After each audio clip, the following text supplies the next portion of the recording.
Hello everyone, मैं मिथुन सिंह स्वागत करता हूं आप सभी का। आशा करता हूं आप सभी बहुत अच्छे होंगे। बात करेंगे एमएड सेमेस्टर 1 के प्रीवियस ईयर क्वेश्चन पेपर 2026 की। पेपर का नाम है फंडामेंटल ऑफ एजुकेशनल रिसर्च। आगे बढ़ें उससे पहले मैं आपको बता दूं, पिछले 5 साल के क्वेश्चन पेपर, आपको जो प्रीवियस ईयर क्वेश्चन पेपर है वो आपको 99 रुपीज में अवेलेबल करा दिया जाएगा। दूसरी बात, 299 रुपये में आपको सजेशन प्रोवाइड कर दिया जाएगा। अब ये सजेशन क्या होता है? सजेशन यानी कि वेरी वेरी इंपॉर्टेंट क्वेश्चन, ऐसे सवाल जो एग्जाम में बार बार पूछे जाते हैं, आंसर के साथ आपको प्रोवाइड कर दिया जाता है ताकि आप अपनी तैयारी ठीक ढंग से कर पाए। इसमें आपका पीवाईक्यू फ्री ऑफ कॉस्ट आ जाएगा। और देखिए, सजेशन तैयार कैसे होता है वो आपको मैं समझा देता हूँ। देखिए, सजेशन के लिए हम लोग पिछले 10 साल के पीवाईक्यू को स्कैन करते हैं। ऐसे सवाल जो बार बार या फिर एक रेगुलर इंटरवल में पूछे जा रहे हैं, उनको यहाँ पर ऐड किया जाता है। दूसरी बात, आपका लेटेस्ट एग्जाम पैटर्न क्या है उसको फॉलो किया जाता है। तीसरी बात, आपका सिलेबस क्या कहता है और सिलेबस में कौन कौन से टॉपिक हैं। चौथी और आखिरी बात, मेरा खुद का एक्सपीरियंस, मैंने बीएड एमएड कर रखा है और पिछले 2-3 सालों से अलग अलग यूनिवर्सिटीज़ में, बिहार, झारखंड, एमपी, यूपी, हरियाणा में जो है आपको ये जो अलग अलग यूनिवर्सिटीज़ है, यहाँ पे जो है मैं सजेशन देने का काम कर रहा हूँ और काफ़ी अच्छी सफलता मुझे मिली है। अगर आप भी सफलता के भागीदार बनना चाहते हैं तो यहाँ से मेरी ईमेल आईडी आप देख लें, yourmithunsingh@gmail.com पे आप मुझे मेल कर सकते हैं। इंस्टा पे अगर आप हो, डू फॉलो मी @imithunsingh। बाकी आप मुझे व्हाट्सअप कर सकते हैं 7979054474 पे। तो चलिए, फंडामेंटल ऑफ एजुकेशनल रिसर्च के पेपर को देखते हैं। और एक और बात, नीचे कमेंट करके आप अपनी यूनिवर्सिटी का नाम लिख दें, किस यूनिवर्सिटी से आप जो है एमएड कर रहे हैं, ताकि वो पेपर मैं आपके लिए अवेलेबल करा सकूं जल्दी से। ये रहा आपका पेपर, यहां से आप देख पाएंगे।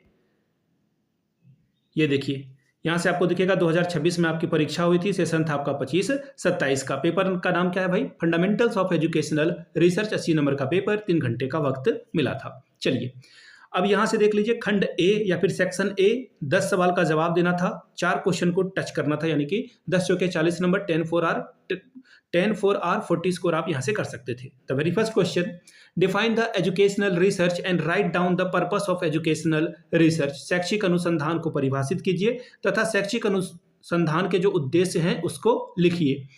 दूसरा सवाल, what is research problem, how to locate a research problem. शोध समस्या क्या है, शोध समस्या को कैसे ढूंढा जाए।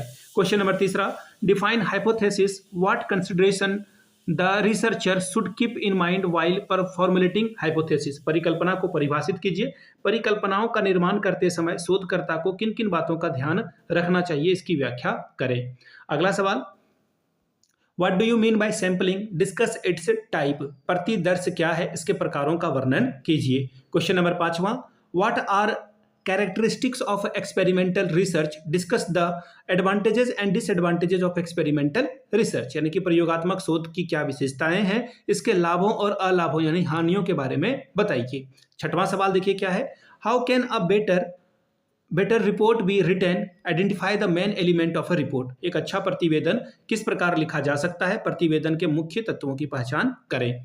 सातवां सवाल, discuss parametric and non parametric statics. Parametric और नॉन पैरामेट्रिक सांख्यिकी की विवेचना करें। बात करेंगे सेक्शन बी की। 5 सवाल आपको करने हैं, 5 के 20 नंबर, 4 5 आर 20 स्कोर आप यहां से कर सकते हैं। देखिए सवाल क्या पूछा गया था। पहला, What are the need of research in education? शिक्षा के क्षेत्र में अनुसंधान की क्या आवश्यकता है। दूसरा सवाल, discuss the difference between evolution research and action research. मूल्यांकन शोध और क्रियात्मक शोध के बीच के अंतर को स्पष्ट करें। तीसरा सवाल, प्रिपरेशन ऑफ रिसर्च प्रपोजल यानी कि अनुसंधान प्रस्ताव की तैयारी करें। चौथा सवाल, discuss the steps of a survey research. सर्वेक्षण विधि की अवस्थाओं को बताइए। पांचवा सवाल, what do you mean by correlation method.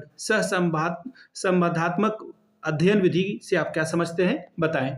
Question number 6, what is quantitative research. मात्रात्मक शोध किसे कहते हैं। अब बात करेंगे सेक्शन सी की। कंपलसरी ये सवाल है, 2-2 नंबर का सवाल है। 2 को 10 से मल्टीप्लाई करोगे, 2 दूनी 20 नंबर आपको यहां से मिलेगा और सारे क्वेश्चन जो है इंपॉर्टेंट है। ठीक है। पहला सवाल, what do you mean bye basic and applied research. मूल और प्रयुक्त शोध से आप क्या समझते हैं, बताइए। अगला सवाल देखिए क्या है, ऑर्गेनाइजेशन ऑफ डेटा। प्रदत्त का संगठन बताएं। क्वेश्चन नंबर तीसरा, what do you mean bye research design. अनुसंधान प्रारूप क्या है, इसके बारे में बताइए। चौथा सवाल, टाइप 1 एंड टाइप 2 एरर के बारे में बताइए कि टाइप 1 और टाइप 2 में किस तरह का एरर दिखता है। पांचवा सवाल, व्हाट इज हिस्टोरिकल मेथड। ऐतिहासिक पद्धति क्या है, इसके बारे में बताइए। छठवां सवाल, पॉपुलेशन एंड सैंपलिंग, जीव संख्या और प्रतिदर्श के बारे में बताएं। 7वां सवाल, write a note on data collection technique, प्रदत्त संग्रह विधि को समझाइए।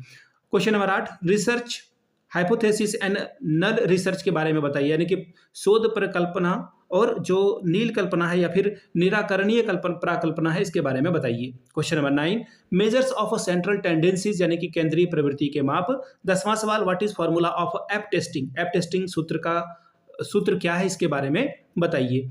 तो ये था आपका एमएड सेमेस्टर 1 का पेपर नंबर 4। अगर आपको पिछले 5 साल का PYQ चाहिए तो ये आपको 99 में, अगर सजेशन चाहिए तो 299 में आपको ये प्रोवाइड कर दिया जाएगा। यहाँ से मेरी ईमेल आईडी आप देख लें, yourmithunsingh@gmail.com पे आप मुझे मेल कर सकते हैं। इंस्टा पे अगर आप हो, डू फॉलो मी @imithunsingh। बाकी आप मुझे व्हाट्सअप कर सकते हैं 7979054474 पे। वीडियो को आपने यहाँ तक देखा, प्यार दिया, इसके लिए आप सभी का बहुत बहुत शुक्रिया। Have a good day.